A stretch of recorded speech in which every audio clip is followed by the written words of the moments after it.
Salut! Alors les 3 premiers matchs de cette troisième journée a commencé par la large victoire de Lyon sur 3, après une première période plus que médiocre des Lyonnais qui avaient pourtant ouvert le score très vite sur un but de Lacazette qui avait profité d'une mauvaise passe en arrière d'Adil Rami. Ils se sont fait rejoindre sur un penalty causé par Tagliafico et toutes ces 45 premières minutes ont ressemblé à pas grand chose, avec pas de rythme, pas de jeu, pas d'occasion, faible. Et puis il a suffi que Lyon appuie un peu sur l'accélérateur dès la reprise et marque 2 buts quasiment coup sur coup pour prendre des largesses au score et puis marquer un 4e but. Voilà, bon, c'est une bonne victoire, mais je veux dire, j'ai surtout envie de m'attarder sur la faiblesse troyenne, qui, après en avoir pris 3 à domicile contre Toulouse, là, a montré des lacunes défensives et offensives très très inquiétantes. Alors c'est tôt, 3 matchs pour tirer des conclusions, mais là, force est de constater que ça sent pas beau. Voilà.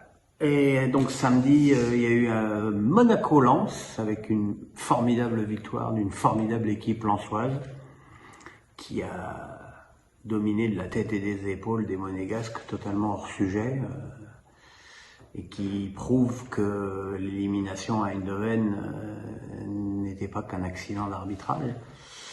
La faiblesse défensive monégasque est très très problématique. Et puis surtout qu'elle est accompagnée d'une forme d'indigence offensive préoccupante, parce que Ben Yedder, qui pour une fois a joué 90 minutes, n'a pas mis un pied devant l'autre.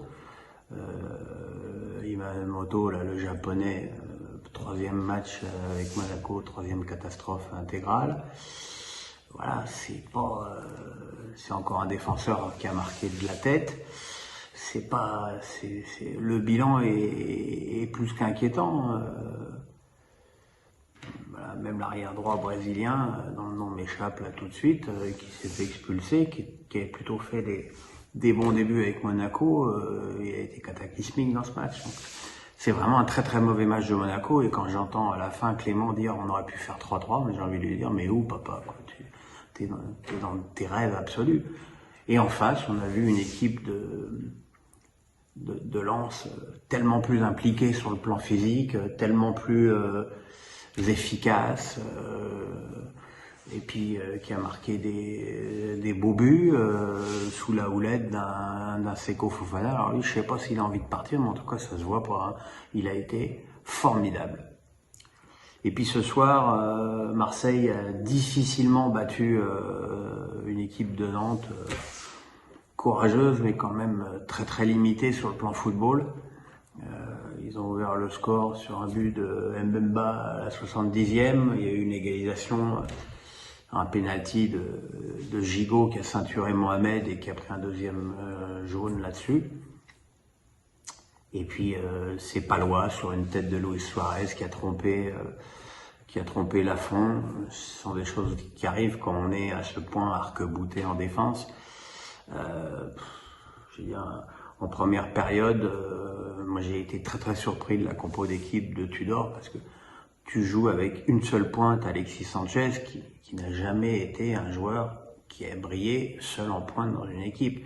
Ça a été un magnifique 2e attaquant qui pouvait s'appuyer sur un remiseur, mais seul en pointe, avec en plus Gerson et Guendouzi comme soutien, c'est quand même extrêmement défensif à domicile. D'ailleurs, on remarquera que Marseille a mis 2 buts lorsqu'il y a eu des joueurs plus offensifs sur le terrain, que ce soit Luis Suarez ou Payet. Donc, pas fou de la compo de l'équipe de Tudor, pas fou du comportement de l'équipe. En même temps, ça fait 3 points. Si, il y a quand même un truc, c'est que Monsieur Pignard, que j'aime bien, mais qui quand même fait pas un bon début de saison, comment il peut ne pas donner penalty de Giroto sur Alexis Sanchez? Le tacle est dangereux, les 2 pieds décollés du sol par derrière. Donc déjà, à partir de là, qu'il touche le ballon ou pas, on s'en fout. Et en plus, son tacle qui touche le ballon ou pas termine sur la cheville d'Alexis Sanchez. Donc, penalty. Voilà. À demain pour la suite, les amis. Bye bye.